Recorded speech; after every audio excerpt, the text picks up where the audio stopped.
नमस्कार, देश की बात में आपका स्वागत है। मैं हूं मनोज मानस। खबरों का रुख करेंगे उससे पहले देख लेते हैं इस वक्त की अहम सुर्खियां। 16वां रोजगार मेले में पीएम मोदी ने 51,000 जॉब लेटर बांटे। कहा, युवाओं का कौशल भविष्य की सबसे बड़ी पूंजी। अब तक 9.73 लाख लोगों को मिला रोजगार। जस्टिस यशवंत वर्मा को हटाने की तैयारी शुरू। लोकसभा में आएगा प्रस्ताव। सांसदों के कराए जा रहे साइन। 21 जुलाई से शुरू होगा मानसून सत्र। चंडीगढ़ मनाली एनएच पर भूस्खलन, लंबा जाम लगा। पंडोह डैम के पास हाईवे बंद। कंटोला कमांड रूट से जाने की सलाह। मलबा हटाने को काम शुरू। दिल्ली के सीलमपुर में गिरी 4 मंजिला इमारत। अब तक 4 लोगों को मलबे से निकाला गया। 5 से 6 लोग अभी भी मलबे में दबे। अहमदाबाद विमान हादसे की रिपोर्ट का एनालिसिस। दावा प्लेन के बंद हो गए थे फ्यूल स्विच। पायलट ने दोबारा चालू किए लेकिन देर हुई।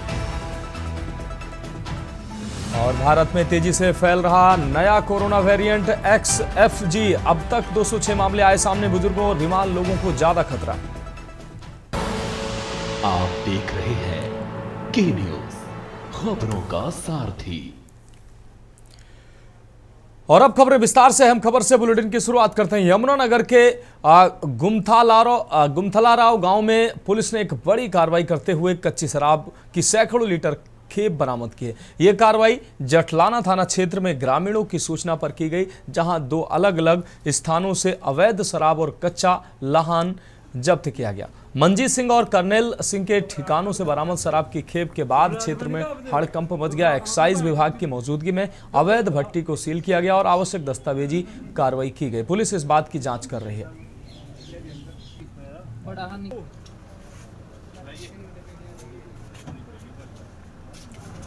गश्त के दौरान सूचना मिली थी कि ड्राई एरिया होने के कारण गुमथलाराव में कुछ लोगों द्वारा कच्ची शराब का जो सेवन किया जा रहा है, तो सूचना काबिल यकीन थी और उस आधार पर मुखबरी आधार पर गुमथलाराव में 2 मकानों में रेड की गई है। एक मकान में मंजीत सिंह का मकान था, जिसके अंदर से 2 ड्रमों के अंदर करीब 50 लीटर लाहन मिला, बरामद हुआ है। बाकी भट्टी का शराब निकालने का साजो सामान था जो भी। और दूसरा मकान था कर्नल सिंह का, उसके अंदर से करीब 22 लीटर शराब बनी तैयारशुदा हुआ। एक ड्रम जो लाहन का बरामद हुआ है, जिसके अंदर करीब 20 लीटर लाहन था। बढ़ेंगे अगली खबर की ओर। खबर रोहतक से है, जहां सांपला में दहकोदा रोड पर खेतों से एक शख्स का शव मिलने का मामला सामने आया है। सूचना के आधार पर पुलिस मौके पर पहुंची है। पुलिस ने एफएसएल की टीम को बुलाकर शव का मुआयना किया और उसके पास से आधार कार्ड बरामद किया है, जिसकी पहचान मिथुन ऋषि निवासी गांव डुमरिया जिला पूर्णिया बिहार के रूप में हुई है। पुलिस को शव के पास से एक अंग्रेजी शराब का आधा और नमकीन प्लास्टिक गिलास का एक बैग बरामद हुआ है। पुलिस ने शव को कब्जे में लेकर पोस्टमार्टम के लिए भेज दिया है। इसकी मौत की सूचना परिजनों को दे दी गई है।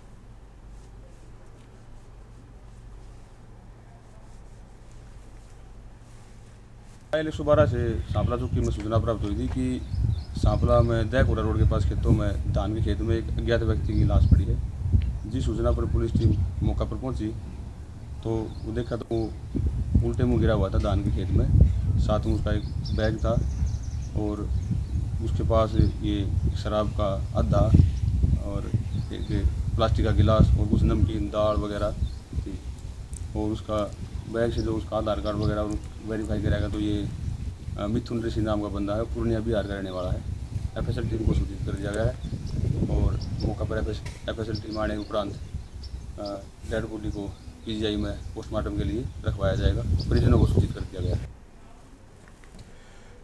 बढ़ेंगे अगली खबर की ओर। खबर अम्बाला से, जहां छावनी म्यूनिसिपल काउंसिल की पहली बैठक हंगामेदार रही। 3 मनोनीत पार्षदों की शपथ को लेकर पूर्व डिप्टी मेयर व अधिकारियों में बहस हुई है। सुधीर जायसवाल ने पिछले काम का ब्यौरा मांगा तो हंगामा हुआ। सुधीर जायसवाल ने कहा कि अगर नियम बनाया गया है कि 1 महीने का किराया न मिलने पर हल्कों सील किया जाना चाहिए, तो नगर परिषद अधिकारी अभी तक आंखें मूंदे क्यों बैठे रहे और सुभाष पार्क में किराए पर दिए 2 हॉल पर लाखों की रिकवरी न होने का मामला भी उठाया गया। इस मौके पर पार्षद हरमिंदर हीरा बाजू पर काली पट्टी बांधकर पहुंचे, तो वहीं सब हैरान रह गए। उन्होंने बैठक में रामबाग रोड पर एक समुदाय का नाम लेकर 4 एकड़ की करोड़ों की जमीन का कब्जा मामला जोर शोर से उठाया, तो भाजपा पार्षद शिव ककरान से उनकी जमकर बहस हुई।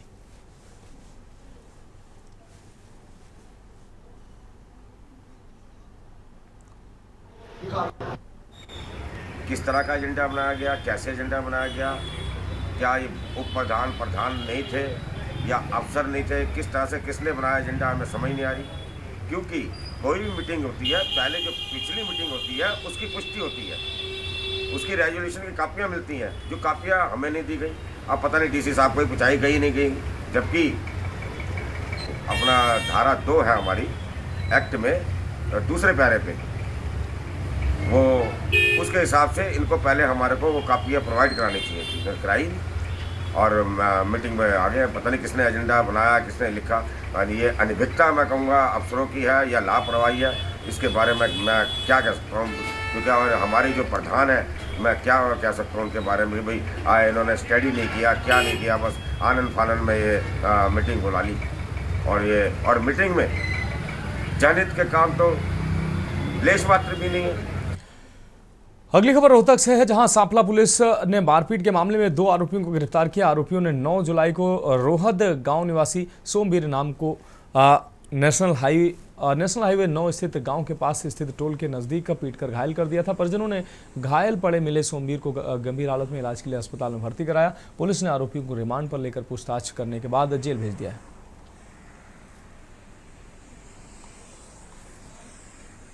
इसमें जो हमें 9 तारीख को जो है ना कृष्ण सनो बिजंदर गांव रोड ने दरख्वास्त दी थी कि मेरे भाई के साथ, मेरे भाई जो है सोमवीर है, उसके साथ जो है ना मोहित सनो रणबीर चिंटा वासी छारा ने जो है और एक उनके साथी कृष्ण सनो बिजंदर गांव छारा ने मारपीट की है।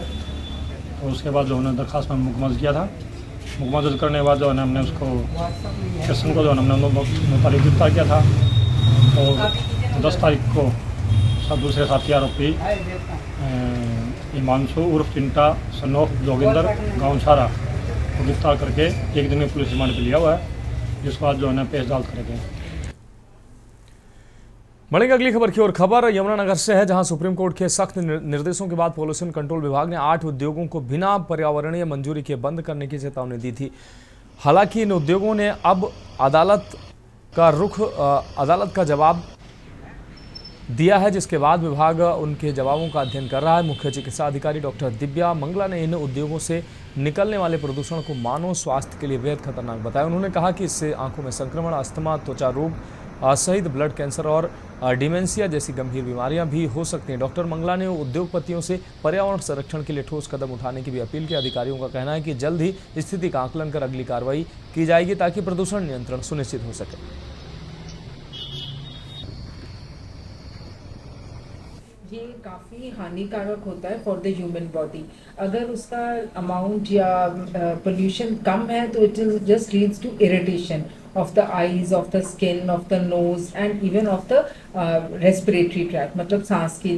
पर जब इसका लेवल और बढ़ता जाता है तो it can lead to cancer also, जिसमें माइलॉइड ल्यूकीमिया ज़्यादातर, जिसको हम ब्लड कैंसर आमतौर पे जानते हैं, वो भी हो जाता है। देखो, हमने इनको 15 दिन का नोटिस जारी किया था, उसका इन्होंने रिप्लाई सबमिट कर दिया हमारे पास, और हम उस रिप्लाई को भी स्क्रूटनी कर रहे हैं, रिप्लाई में क्या दिया है। और जैसे ही उसका हमारे पास और आगे हम उसके खिलाफ जो भी कार्रवाई बनती है वो कर देंगे। अभी इससे पहले हम एक बार लीगली इसको पूरे केस को स्टडी करके फिर इंस्पेक्शन इनिशिएट कर देंगे। जो प्लांट्स ऐसे हैं सर जिन्होंने अभी तक नहीं दिया रिप्लाई? कुछ ऐसे प्लांट्स ऐसा है नहीं, कोई सभी ने रिप्लाई सबमिट कर दिया। बढ़ेंगे अगली खबर की ओर। छत्तीसगढ़ के बलरामपुर से खबर, जहां शिक्षा विभाग की बड़ी लापरवाही सामने आई है। आपको बता दें, वाड्रफ नगर के दादर पारा प्राथमिक स्कूल की छत जर्जर, बारिश में टपकती छत के नीचे बच्चे पढ़ने को मजबूर है। छाता ओढ़कर करनी पड़ रही है पढ़ाई। स्कूल जतन योजना में छत मरम्मत नहीं हुई, मामले की जांच और मरम्मत की जरूरत है।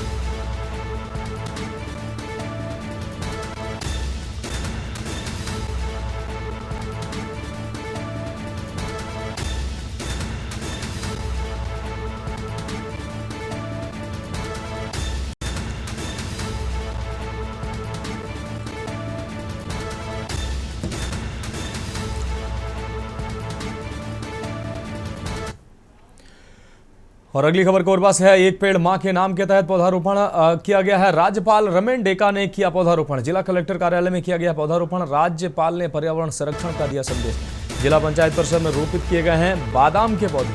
पर्यावरण संरक्षण के महत्व पर प्रकाश डाला गया है। नागरिकों से अधिक पेड़ पौधे लगाने की अपील की गई।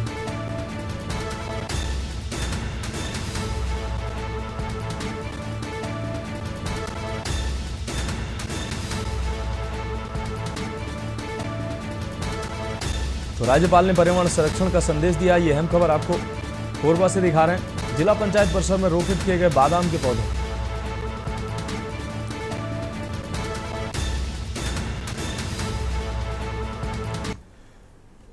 अगली खबर सरगुजा से, जहां 84 लाख की सड़क 3 माह में उखड़ी है। आपको बता दें, पहाड़ी कोरवाओं ने जांच कर कार्रवाई की मांग की है। प्रधानमंत्री जन धन योजना में बनी थी 84 लाख की सड़क। लखनपुर के ग्राम बेलदगी में बनी थी ये 84 लाख की सड़क। 3 महीने में ही सड़क उखड़ने से भ्रष्टाचार की पोल खुली।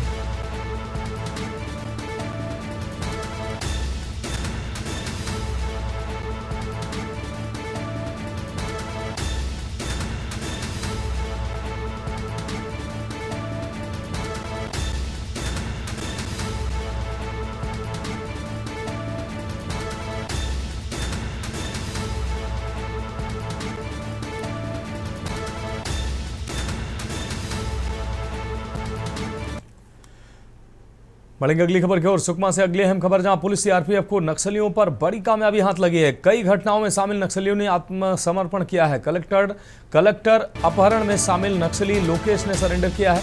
1 करोड़ 18 लाख के इनामी कुल 23 नक्सलियों ने आत्मसमर्पण किया है। जिला पुलिस और सीआरपीएफ की संयुक्त कार्रवाई सफल हुई है। कई बटालियनों ने मिलकर नक्सलियों पर दबाव डाला। एसपी किरण चौहान ने बताया कि आत्मसमर्पण का विवरण डीआईजी आनंद सिंह राजपुरोहित ने जानकारी दी।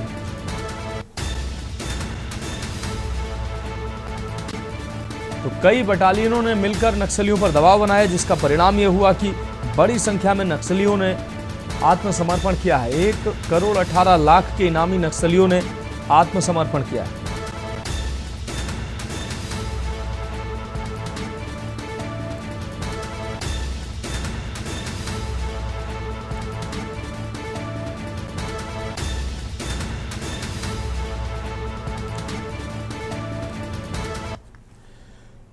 बढ़ेंगे अगली खबर की ओर। अगली खबर आपको बता दें, कांकेर जिले के पखांजूर स्थित एसडीएम एवं तहसील कार्यालय के सामने बने नए शौचालय की बदहाल स्थिति ने लोगों की परेशानी बढ़ा दी है। शौचालय से उठती दुर्गंध और गंदगी के कारण आमजन, विशेषकर यात्री और कार्यालय में आने वाले लोग बेहद असहज स्थिति में महसूस करते हैं। स्थानीय नागरिकों का कहना है कि यह शौचालय उपयोग के लायक नहीं है, जिस कारण उन्हें पास के अन्य स्थानों की ओर रुख करना पड़ता है। साथ ही समीप स्थित यात्री प्रतीक्षालय में भी लोग बदबू के कारण बैठ नहीं पा रहे हैं। बारिश के मौसम में स्थिति और भी विकराल हो गई है। लोगों ने प्रशासन से मांग की है कि शौचालय की जल्द से जल्द सफाई और मरम्मत कराई जाए, ताकि उन्हें राहत मिल सके और शासकीय परिसर की स्वच्छता भी बनी रहे।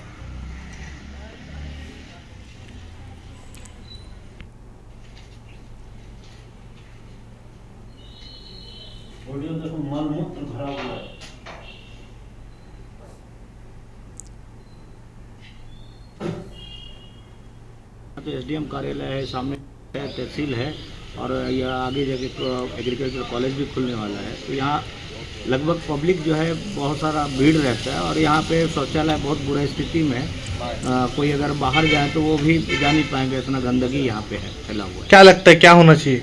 साफ सफाई होना चाहिए और पूरा सिस्टम थोड़ा ठीक ठाक रहना चाहिए। इसमें जाने का लायक नहीं है, पूरा बदबू मारता है।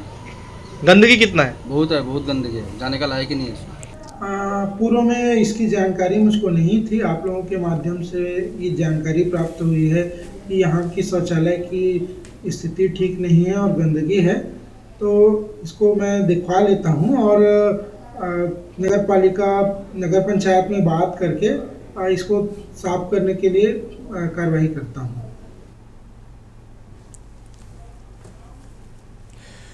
बढ़ेंगे अगली खबर की ओर। बेमेतरा जिले में शिक्षा सत्र 2024-25 के कमजोर शिक्षा परिणाम को लेकर जिला शिक्षा अधिकारी कमल कपूर बंजारे ने सख्त रुख अपनाते हुए 32 स्कूलों के प्राचार्यों को नोटिस जारी किए। इनमें 20 हाई स्कूल और 12 हायर सेकेंडरी स्कूल शामिल है। नोटिस में कहा गया है कि इन स्कूलों में बोर्ड परीक्षा का परिणाम 50% से भी कम है, जो कि शिक्षा विभाग की लगातार समीक्षा और दिशा निर्देशों के बावजूद बेहद चिंताजनक है। जिला शिक्षा अधिकारी ने कहा कि ये संस्थाओं की कार्यप्रणाली में लापरवाही और अध्यापन में शिथिलता को दर्शाता है।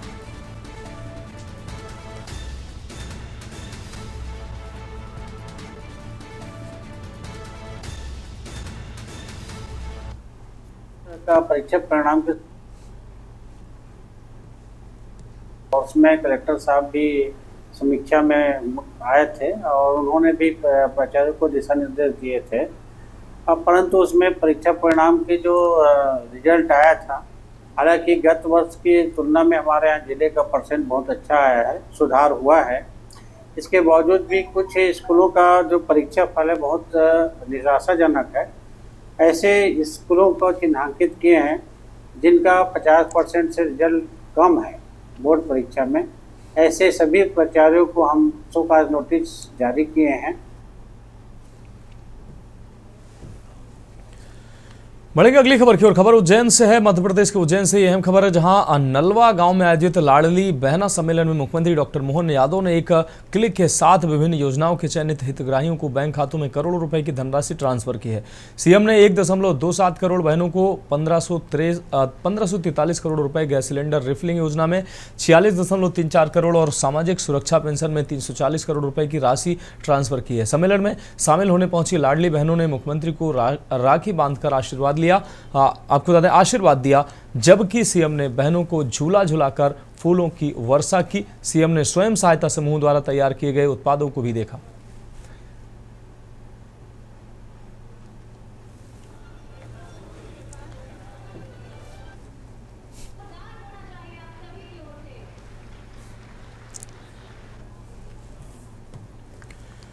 अब बात करेंगे अगली खबर की। खबर किशनगंज से है, जहां बिहार सरकार के अल्पसंख्यक कल्याण मंत्री जमा खान ने शुक्रवार को किशनगंज सर्किट हाउस में प्रेस वार्ता कर मुख्यमंत्री नीतीश कुमार के नेतृत्व को विकास उन्मुख बताया है। उन्होंने कहा कि 2005 से पहले बिहार में जंगल राज था, लेकिन नीतीश कुमार ने सभी वर्गों के लिए समान रूप से काम कर राज्य की छवि बदली है। मंत्री जमा खान ने अल्पसंख्यकों के लिए की गई पहलों का जिक्र करते हुए बताया कि कब्रिस्तान, घेराबंदी, मदरसा शिक्षकों के वेतन में भारी बढ़ोतरी, 53 अल्पसंख्यक छात्रावासों का निर्माण और हर जिले में आवासीय विद्यालय जैसे कार्य किए गए हैं। साथ ही उन्होंने मुख्यमंत्री द्वारा सामाजिक सुरक्षा पेंशन योजना के तहत 1.1 करोड़ लाभार्थियों को 1227 करोड़ रुपए डीबीटी के माध्यम से ट्रांसफर किए जाने का ऐतिहासिक कदम बताया।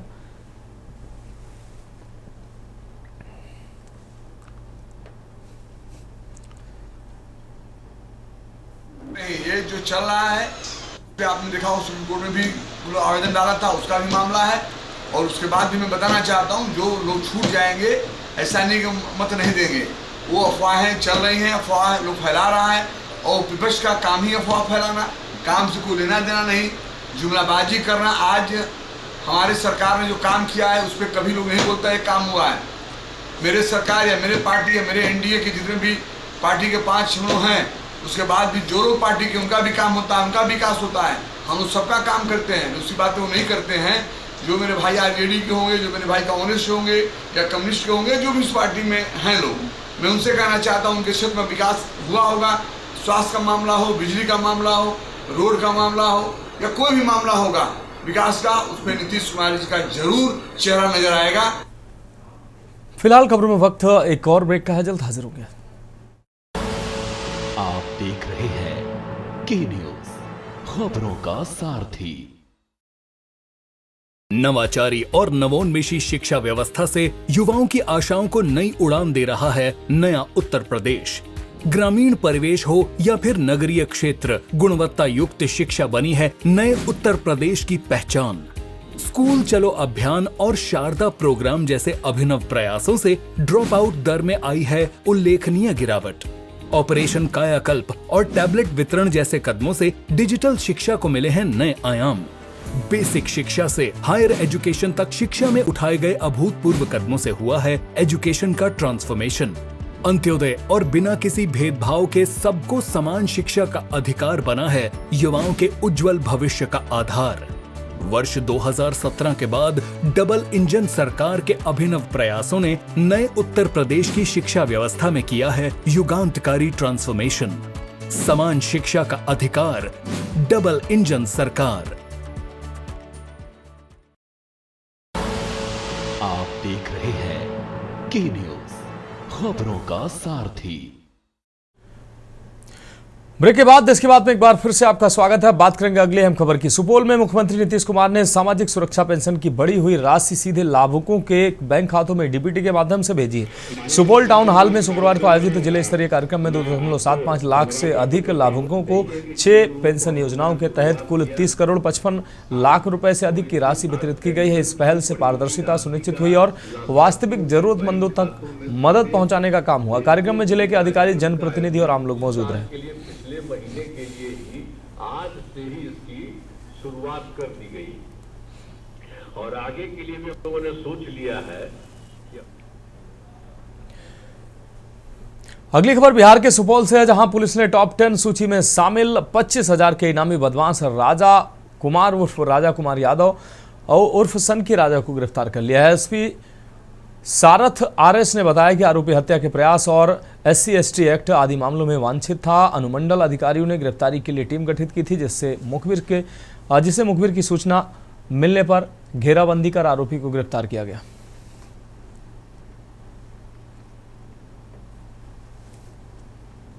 वांछित अपराध कर्मियों एवं जिला का जो टॉप 10 क्रिमिनल्स है, उन लोगों की गिरफ्तारी के लिए सुपौल पुलिस द्वारा लगातार काम किया जा रहा है। इसके लिए टेक्निकल सेल के नेतृत्व में एक स्पेशल टीम भी है, जिसपे संबंधित अनुमंडल पुलिस पदाधिकारी और थानाध्यक्ष भी हर टीम में शामिल रहेंगे। इसी बीच टीम को कल एक सफलता मिली है, जिसपे जिला का टॉप 10 में शामिल एक अपराधकर्मी जिसका नाम राजा कुमार है, उसको गिरफ्तार कर लिया गया है। उसके ऊपर 25,000 का इनाम भी घोषित किया गया है। ये रहने वाला त्रिवेणीगंज का है, त्रिवेणीगंज का लालपट्टी का रहने वाला है। ये कुख्यात अपराधकर्मी है। इसके लूटकांड में भी वांटेड चल रहा था, पहले आर्म्स एक्ट और हत्या का प्रयास में भी जेल जा चुका है। बिहार के भागलपुर के सुल्तानगंज में विश्व प्रसिद्ध श्रावणी मेले का औपचारिक उद्घाटन हुआ है। दोनों डिप्टी मुख्यमंत्री सम्राट चौधरी और विजय सिन्हा ने नमामि गंगे घाट पर दीप प्रज्वलित कर मेले की शुरुआत की है। लाखों कांवड़िया वैजनाथ धाम के लिए रवाना हो गए।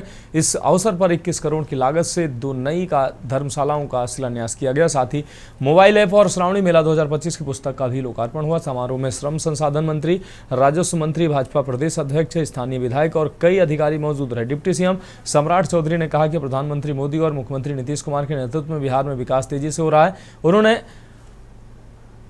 आज गैबीनाथ धाम से मुंगेर तक मेरिन ड्राइव, 4 लेन सड़क और हवाई अड्डा जैसी योजनाओं की घोषणा भी की।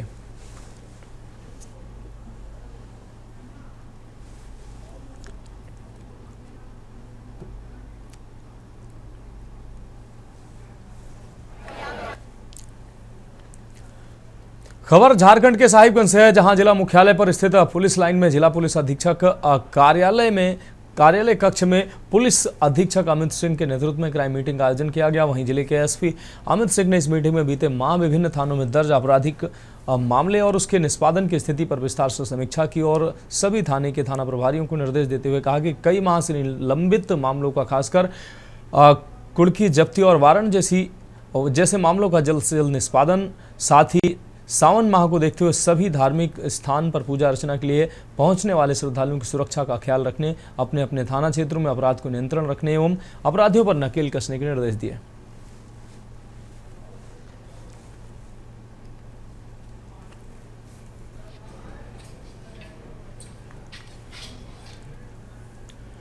अगली खबर दुमका से है, जहां खाद्य सुरक्षा और मापतौल विभाग द्वारा बासुकीनाथ श्रावणी मेला क्षेत्र के विभिन्न पेड़ा दुकान, भोजनालयों और अचार दुकानों में अभियान चलाकर दुकानों में मौजूद खाद्य सामग्रियों और बाट तराजू की जांच की गई। लगभग 2 कुंटल केमिकल युक्त अचार एवं लगभग 50 लीटर नकली खाद्य तेल जब्त कर नष्ट किया गया। 1 दर्जन से अधिक दुकानदारों के बाट तराजू जब्त किए गए। खाद्य सुरक्षा पदाधिकारी अमित कुमार राव ने बताया कि 1 माह तक चलने वाले श्रावणी मेले में लाखों की संख्या में श्रद्धालु पूजा अर्चना करने बासुकीनाथ धाम आते हैं और यहाँ के भोजनालयों सहित विभिन्न प्रसादी दुकानों से खाद्य सामग्री खरीदते हैं और खाद्य सामग्री की गुणवत्ता में किसी प्रकार की कोई गड़बड़ी न हो, इसको लेकर मेला क्षेत्र के विभिन्न दुकानों की जांच की गई है।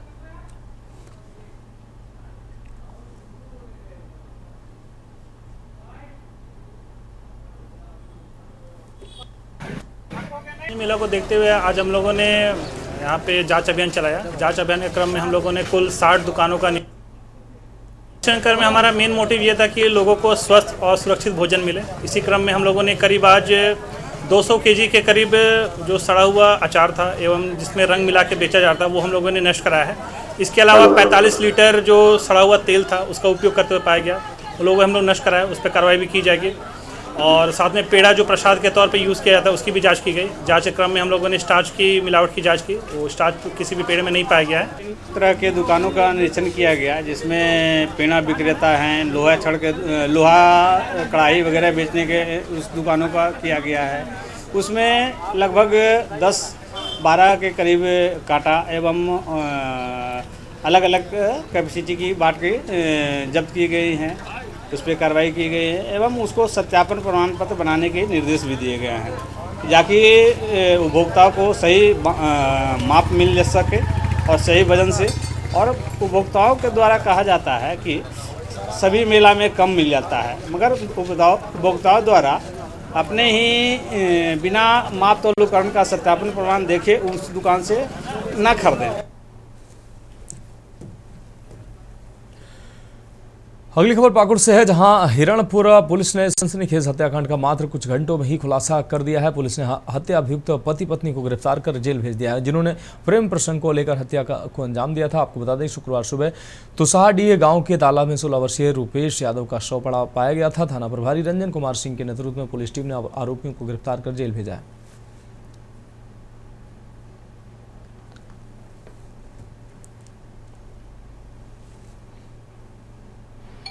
ग्राम तुरसाडीह में एक डेड बॉडी मिलने की सूचना प्राप्त हुई थी। सूचना प्राप्त होने के उपरांत मामले का छानबीन और संवेदनशीलता के आधार पर हमने एक टीम गठन किया। तकनीकी और मानवीय साक्ष्य के आधार पर घटना के महज 2-3 घंटे में इस कांड की उद्भेदन की गई और इस घटना में गला दबाकर अभियुक्तों के द्वारा मृतक को हत्या की गई थी। वो गमछा और मृतक का मोबाइल फोन घटनास्थल से बरामद किया गया। मामला क्या था सर? मामला प्रेम प्रसंग का है। कहाँ पर हत्या किया गया था? ये तुरसाडीह गांव में हडम्बा डंगाल पोखर है। अच्छा, कौन है ये लोग? तो देश के बाद उत्तर प्रदेश की खबरों का रुख करेंगे। हमीरपुर से अहम खबर है, पत्नी से विवाद के बाद युवक यमुना में कूदा है। कई घंटे बीतने के बाद भी नहीं लगा युवक का कोई सुराग। गोताखोरों की मदद से युवक की लाश खोजने में पुलिस जुटी रही। घर लौटने के बाद किसी बात को लेकर हुआ था विवाद। नदी के तेज बहाव से युवक के दूर बह जाने की आशंका जताई जा रही है। सदर कोतवाली क्षेत्र के मेरापुर इलाके का यह पूरा मामला है।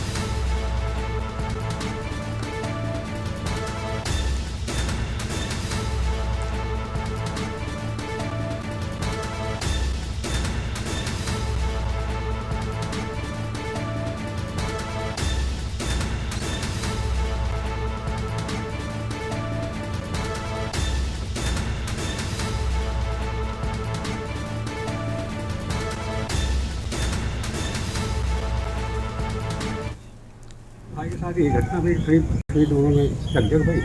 किसके साथ? पति पत्नी। कहने लगा यार हम कूद लें।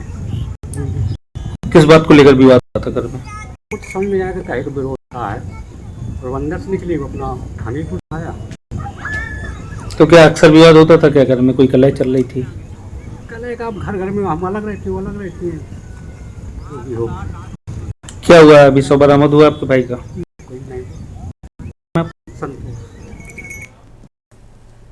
अगली खबर हमीरपुर से, खेत में काम कर रहे मजदूर पर गिरी है बिजली। बिजली की चपेट में आने से एक मजदूर की मौत हो गई। 3 लोग झुलसे हैं। 3 घायलों को इलाज के लिए अस्पताल में भर्ती कराया गया है। कुरारा थाना क्षेत्र के सिवनी गांव की घटना है। बांदा जिले के रहने वाले बताए जा रहे हैं मजदूर। तो बांदा से अहम खबर आपको बता दें, बांदा के रहने वाले हैं ये मजदूर।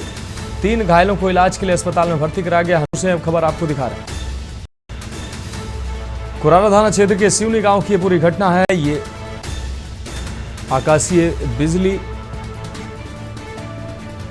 की चपेट में आने से एक मजदूर की मौत हुई है। 3 लोग झुलसे, 3 घायलों को इलाज के लिए अस्पताल में भर्ती कराया गया है। कुरारा थाना क्षेत्र का ये पूरा मामला है। खेत में काम कर रहे मजदूरों पर गिरी है बिजली। आकाशीय बिजली की चपेट में आए मजदूर। यहाँ बिजली गिरने से एक व्यक्ति की मौत हो गई है और 3 लोग घायल हो गए हैं।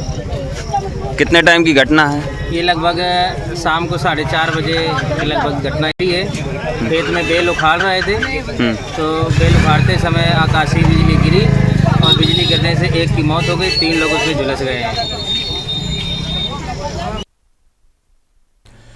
बढ़ेंगे अगली खबर की ओर। कानपुर के कलेक्टरगंज थाना क्षेत्र में दबंगों का कहर देखने को मिला है। दबंगों ने शराब के नशे में जमकर चलाए ईंट पत्थर। दबंग धीरू सोनकर और नीरज सोनकर की करतूत सामने आई है। कई अज्ञात साथी दबंगों ने एक्सप्रेस रोड पर बवाल किया है।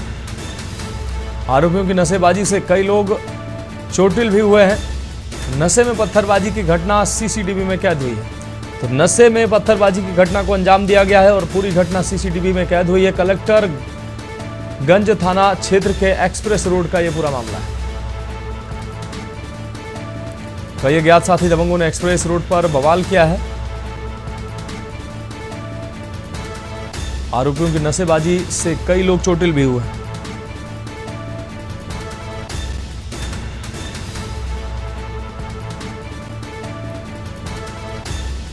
कलेक्टरगंज थाना क्षेत्र के एक्सप्रेस रोड का यह मामला है।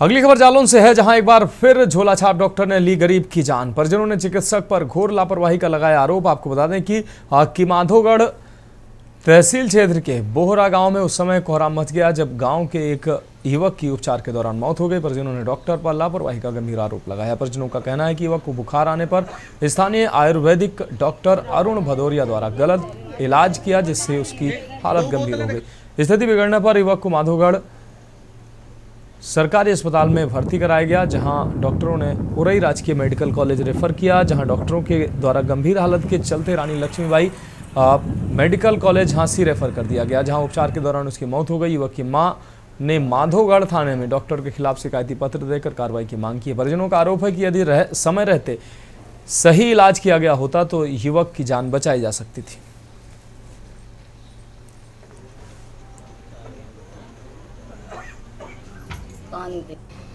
अच्छा, क्या घटना हुई है आपके घर पर? घटना में लला को एक दिन बुखार आओ, हम रात के 2 टट्टी लगी।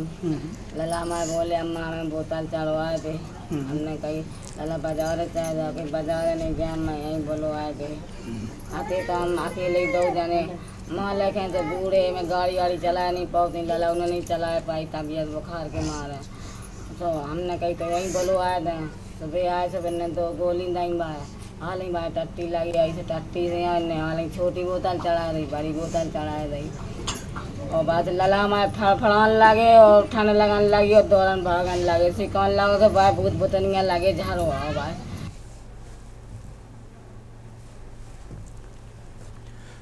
राजधानी लखनऊ में एक युवक नाले में गिर गया। बारिश के बाद नाले में तेज बहाव के कारण वह बह गया। खबर फैली तो मौके पर लोगों की भीड़ लग गई है। सूचना पर पहुंची नगर निगम की टीम युवक को ढूंढ रही।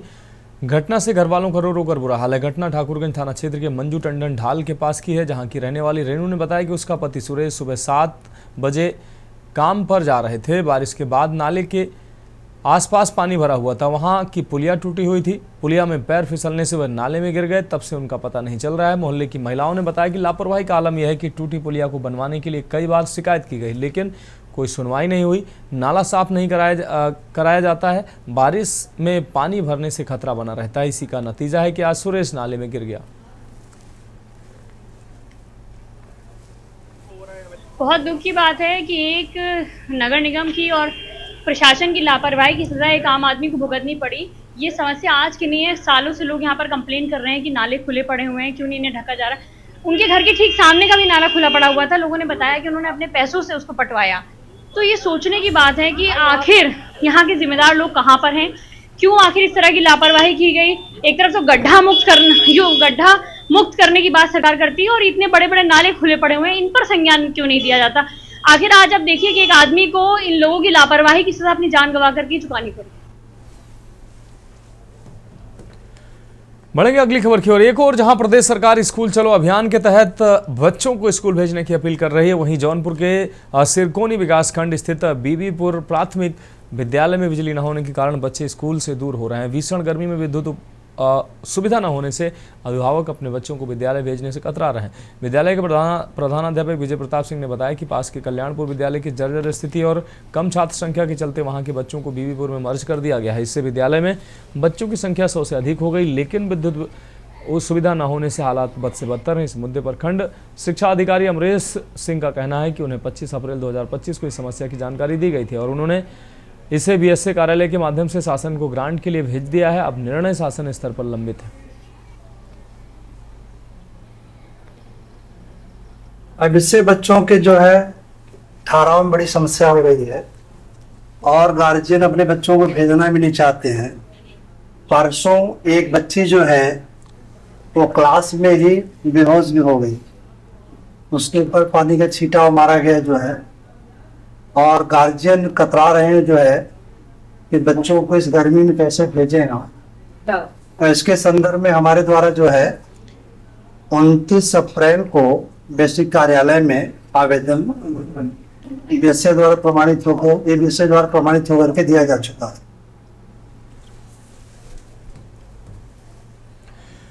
ललितपुर जिले में पिछले 24 घंटे से हो रही भारी बारिश ने जनजीवन को प्रभावित कर दिया। नदी नाले उफान पर हैं और 14 से 8 बांधों के गेट खोले गए हैं। कई जगह जलभराव के कारण संपर्क मार्ग बाधित हो गया। सिंचाई विभाग के अधिकारी बांधों की कड़ी निगरानी कर रहे हैं। निचले इलाकों में रहने वालों को सतर्क रहने की हिदायत दी गई है ताकि संभावित बाढ़ से बचाव किया जा सके। बारिश के कारण मिर्चवाड़ा उच्च प्राथमिक विद्यालय के परिसर में पानी भर गया, जिससे बच्चों की पढ़ाई बाधित हो रही है।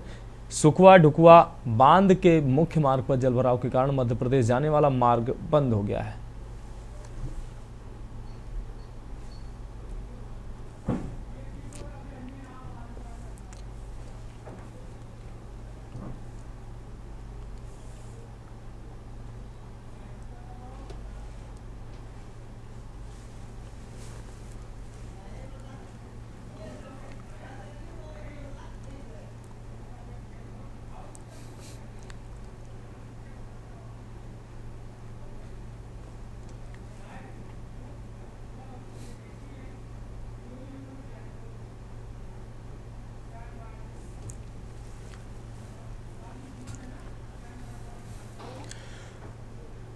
अगली खबर मथुरा से, जहां आपको बता दें भरथिया गांव पहुंचकर सपा सांसद रामजी लाल सुमन ने दलित समाज के लोगों से मुलाकात कर बाबा साहब की प्रतिमा क्षतिग्रस्त करने के मामले की जानकारी ली।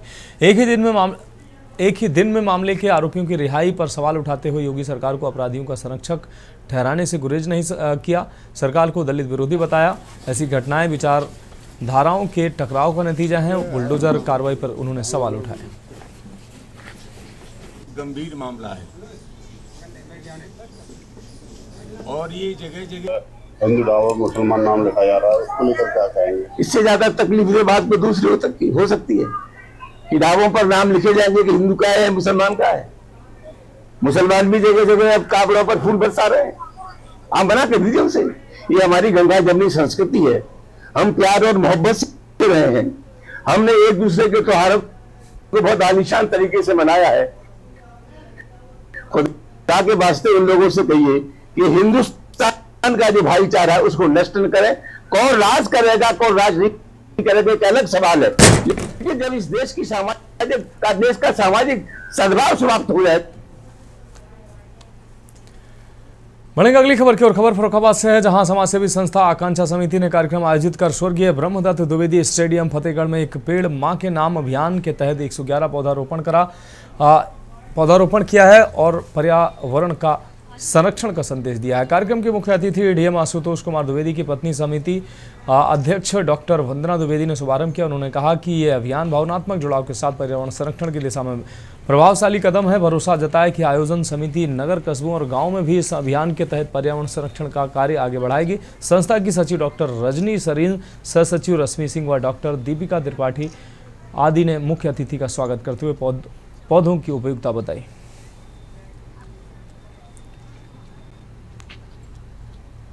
छात्र छात्राओं और ताइक्वांडो प्रशिक्षक अजय प्रताप सिंह ने कार्यक्रम में उत्साहपूर्वक सहभागिता की। इस मौके पर डॉक्टर जसबीर कौर, कौशल्या गिरी व मंजू सिंह आदि मौजूद रहे।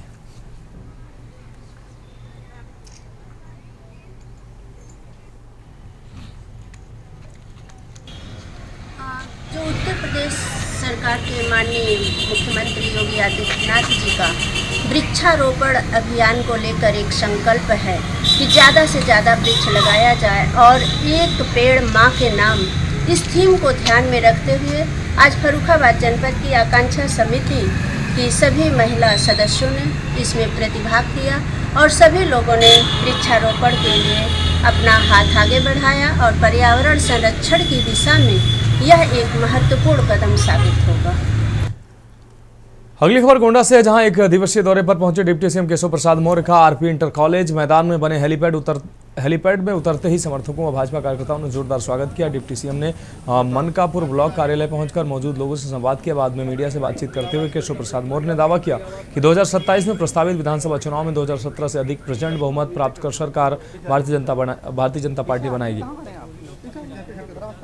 2027 के विधानसभा चुनाव में भारतीय जनता पार्टी 2017 दोहराएगी। प्रचंड बहुमत से तीसरी बार उत्तर प्रदेश में भारतीय जनता पार्टी की सरकार बनेगी। सपा, बसपा, कांग्रेस ये तीनों एक साथ मिलकर लड़े चाहे अलग अलग लड़े, इनका हश्र वही होगा जो 2017 के विधानसभा चुनाव में हुआ था। श्री अखिलेश यादव जी का जो फर्जी पीडीए है, जो परिवार डेवलपमेंट एजेंसी, इसके वो स्वयं चेयरमैन हैं। बढ़ेंगे अगली खबर की ओर। उन्नाव में सावन कांवड़ यात्रा को लेकर प्रशासन ने सुरक्षा व्यवस्था कड़ी कर दी। जिलाधिकारी गौरांग राठी और पुलिस अधीक्षक दीपक भूकर ने संयुक्त निगरानी टीमें गठित की हैं जो यात्रा मार्गों पर सतर्क हैं। जाजमऊ घाट पर विशेष साफ सफाई, पेयजल, प्राथमिक उपचार और मोबाइल टॉयलेट्स की व्यवस्था की गई है। महिला यात्रियों की सुरक्षा के लिए महिला पुलिसकर्मियों की तैनाती भी की गई है। नेशनल हाईवे 27 पर भारी वाहनों के संचालन पर रोक लगाई है और वैकल्पिक मार्गों से रूट डायवर्जन किया गया। प्रशासन ने कांवड़ यात्रियों की सुविधा और सुरक्षा के लिए सभी आवश्यक इंतजाम किए हैं। साथ ही अफवाह फैलाने वालों पर सख्त कार्रवाई की चेतावनी भी दी गई है।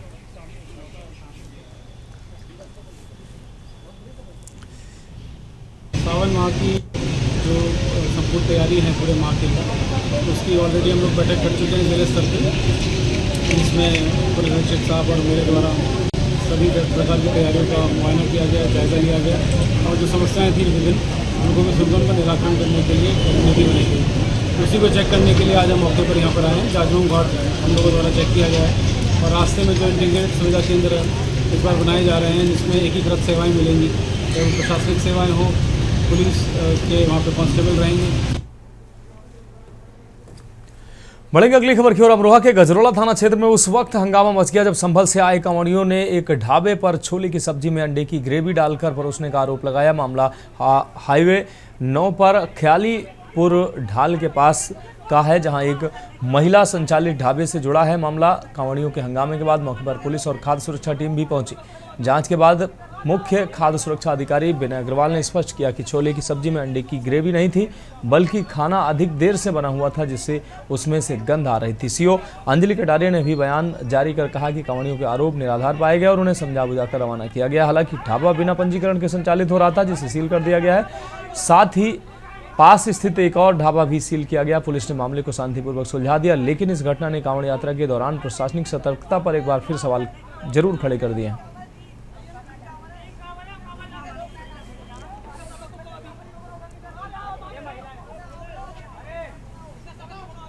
दिनांक 11 जुलाई को दोपहर थाना गजौला क्षेत्र अंतर्गत एक ढाबे पर कुछ कांवड़ियों द्वारा सब्जी ली गई, जिसमें खट्टापन महसूस होने पर अंडे की ग्रेवी होने का आरोप लगाया गया और खाने के पैसों को लेकर कहासुनी हो गई।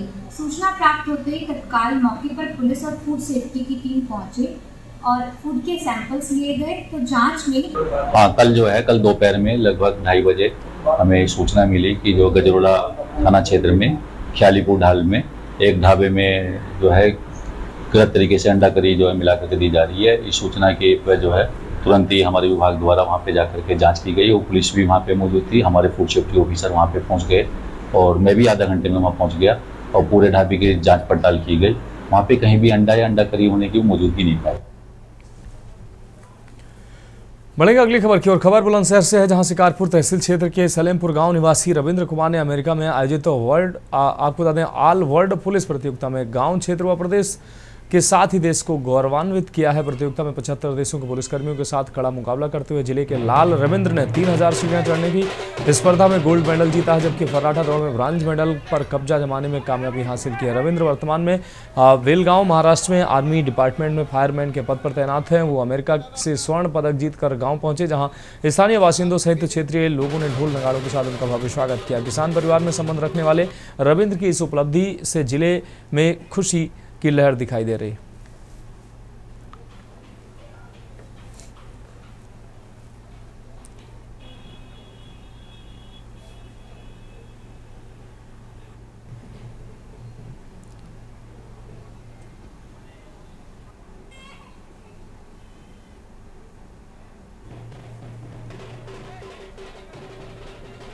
मैं ऑल इंडिया कंट्रोल बोर्ड से गया था अमेरिका के लिए, सेलेक्ट हुआ, इंटरनेशनल गेम हुए थे। तो इसमें मेरे को गोल्ड मेडल जो मिला था वो इसमें सीढ़ी चढ़ना का जो कि वो था मस्टर्ड का, और एक मिला था हॉर्स कार्ड में जो कि ब्रॉन्ज मेडल था मेरा। अच्छा, कितनी सीढ़ियाँ चढ़नी थी आपको? जिसके में उसमें 2000 सीढ़ियों का था। पूरे विश्व में खुशी है, पूरे गांव में खूब आनंद, हमारा नाम हो गया। और क्या संदेश देना चाहते हैं आप? सभी बच्चे तरक्की, बहुत खुशी हुई। और परिवार में कैसी खुशी का माहौल है? खुशी का माहौल दिख रहा है हम सबको, बहुत खुशी का माहौल है, बहुत खुशी हुई। गाँव को भी, पूरे क्षेत्र का नाम रोशन किया। बहुत बढ़िया, सब रिश्तेदार बुलाए, खूब बढ़िया खुशी है। बहुत खुशी है, बहुत खुश है। और क्या कहना चाहेंगी, संदेश क्या देना चाहेंगी? खूब बढ़िया, जैसा बेरवाज सबके यहाँ बहुत खुशी है।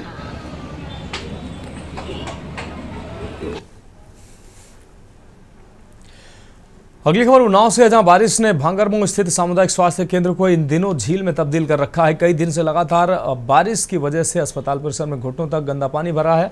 मरीजों सहित डॉक्टर व अन्य स्टाफ भी इस गंदगी युक्त पानी से होकर गुजरने को विवश है। हद की बात यह है कि अस्पताल परिसर का बाहरी हिस्सा ही नहीं, ऑपरेशन थिएटर, वार्ड, दमन कक्ष आदि में भी जलभराव है। इससे साफ सफाई के स्लोगन वाला परिसर में ही संक्रमण और बीमारियों का है। आपको बता दें, MOIC ने बताया है कि नगर प्रशासन ने कई बार शिकायत करने के बाद भी समाधान नहीं किया है। वहीं लोगों का कहना है कि संचारी रोगों से बचाव पर करोड़ों रुपए खर्च किए जाने के बाद भी संकट टल नहीं पा रहा है।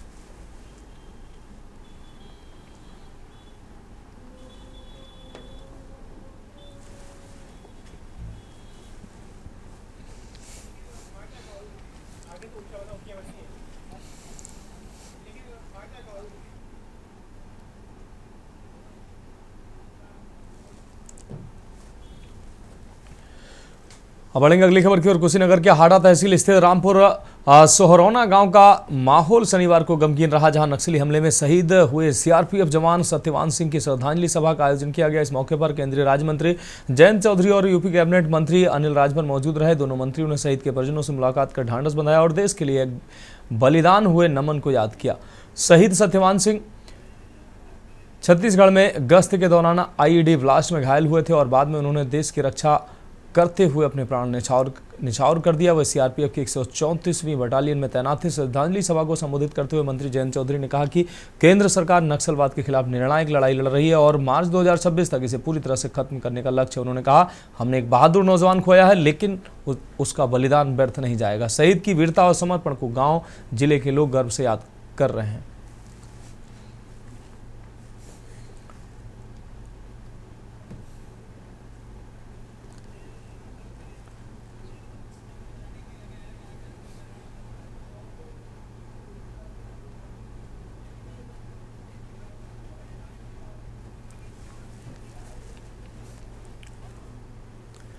बढ़ेंगे अगली खबर की ओर। खबर कानपुर से है, जहां रामबाग इलाके में 71 वर्षीय बुजुर्ग महिला प्रेमलता मिश्रा की हत्या के बाद हुई लूट मामले का पुलिस ने खुलासा किया। 3 आरोपियों को गिरफ्तार कर लिया गया। पुलिस ने बताया कि गिरफ्तार आरोपी नितिन जुए सट्टे का लती है। जुए सट्टे का लती था, जिसने योजना बनाकर साथियों के साथ घर में घुसकर महिला की हत्या कर 1.5 लाख रुपए नगद सहित करीब 10 तोला सोना लूटकर फरार हो गया था। पुलिस ने दादानगर ढाल के पास में मुठभेड़ के बाद नितिन सहित शारिक व शहनवाज को गिरफ्तार कर लिया है। आरोपियों से लूट के माल सहित अन्य सामान भी बरामद हुआ।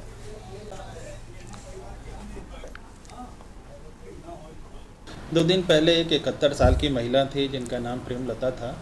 वो अपने पति की, जिनका की उम्र करीब 70-72 साल थी, उनके साथ रहते थे। पति जब बाहर गए थे तो कुछ लोगों द्वारा आके उनका गला दबा के और उनके अलमीरे से कुछ गहने ले गए थे। इस में हमें 2 दिन बाद सफलता मिली और हम लोगों ने 3 अभियुक्तों को पकड़ा है। एक अभियुक्त जो शहनवाज है उसको के साथ हमें इनकाउंटर हुआ, पुलिस मुठभेड़ में उनकी गिरफ्तारी हमने की है, तथा 2 अभियुक्त और हैं जिनका नाम नितिन त्रिपाठी और शारिक अमीन है, उनको हम लोगों ने गिरफ्तार किया। तो 3 लोगों द्वारा इस घटना को कृत्य किया गया था।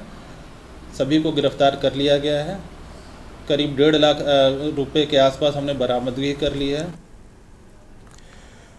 और अगली खबर औरैया से है, जहां औरैया में शेरगढ़ घाट स्थित यमुना नदी के पुराने पुल की मरम्मत का काम जल्द शुरू होगा। औरैया व जालौन के जिलाधिकारी व पुलिस अधीक्षक ने इस संबंध में संयुक्त बैठक कर आवश्यक तैयारियों का जायजा लिया है। मरम्मत कार्य के दौरान पुल पर अस्थायी रूप से आवागमन रोका जाएगा। जिलाधिकारी ने निर्देश दिए कि मरम्मत कार्य मानक और गुणवत्ता के साथ शीघ्र पूरा किया जाएगा। बैठक में लोक निर्माण विभाग सहित सभी संबंधित अधिकारी मौजूद थे।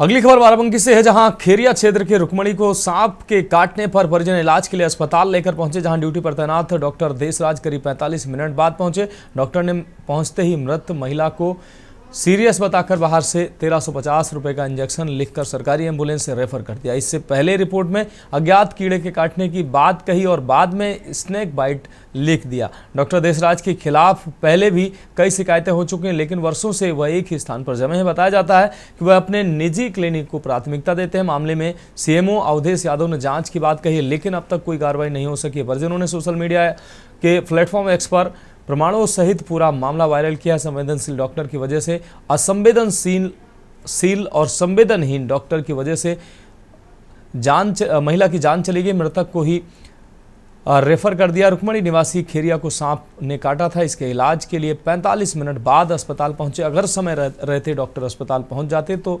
शायद महिला की जान भी बच जाती। और ये जो इंजेक्शन मृत महिला के लिए इंजेक्शन मंगवाकर जो यह संवेदनशीलता दिखाई है डॉक्टर ने, वो चर्चा का विषय है।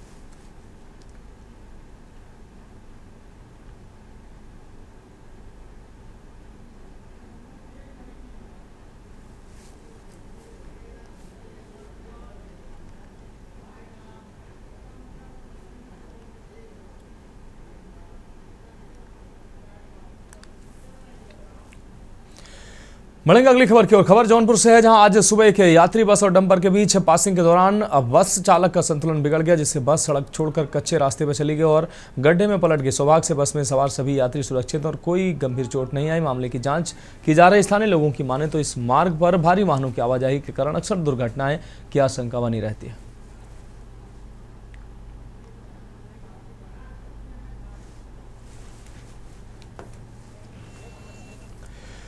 गाजीपुर में 9 जुलाई को पुलिस मुठभेड़ में घायल और गिरफ्तार किया गया बदमाश शिवम चौहान उर्फ परमहंस जिला अस्पताल से फरार हो गया है। घटना की जानकारी मिलते ही पुलिस महकमे में हड़कंप मच गया। इस मामले में फरार बदमाश समेत ड्यूटी पर तैनात 3 कांस्टेबलों के खिलाफ सदर कोतवाली में केस किया गया है। तीनों कांस्टेबलों को एसपी ने निलंबित कर दिया, जबकि फरार बदमाश की तलाश की जा रही है। 9 जुलाई को चेकिंग के दौरान पुलिस और बदमाशों के बीच मुठभेड़ हुई थी। बदमाशों ने पुलिस पर फायरिंग की थी। पुलिस ने जवाबी कार्रवाई में 2 बदमाशों को गोली मारकर घायल किया था। दोनों को गिरफ्तार कर जिला अस्पताल में भर्ती कराया गया था, जिसमें से एक बदमाश शिवम चौहान अस्पताल से पुलिस को चकमा देकर फरार हो गया। फिलहाल फरार बदमाश की तलाश के लिए टीमें लगाई गई हैं। पुलिस विभिन्न स्थानों पर छापेमारी कर रही है। फरार बदमाश शिवम चौहान उर्फ परमहंस मऊ जनपद के रानीपुर थाना क्षेत्र के ग्राम चैनपुर का रहने वाला बताया जा रहा है।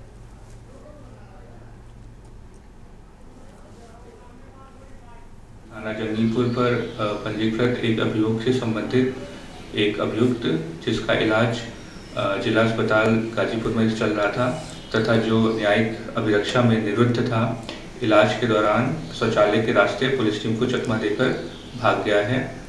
प्रकरण में तत्काल सुसंगत धाराओं में थाना कोतवाली पर मुकदमा पंजीकृत किया गया है। प्रथम दृष्टया जिन 3 आरक्षियों की लापरवाही प्रतीत हो रही है उन्हें निलंबित कर दिया गया है। टीमों का गठन करके भागे हुए अभियुक्त की तलाश की जा रही है। अग्रिम विधिक कार्रवाई अमल में लाई जा रही है। फिलहाल देश की बात में अभी के लिए मेरे साथ इतना ही। मुझे दीजिए इजाजत और आप देखते रहे के न्यूज़ इंडिया।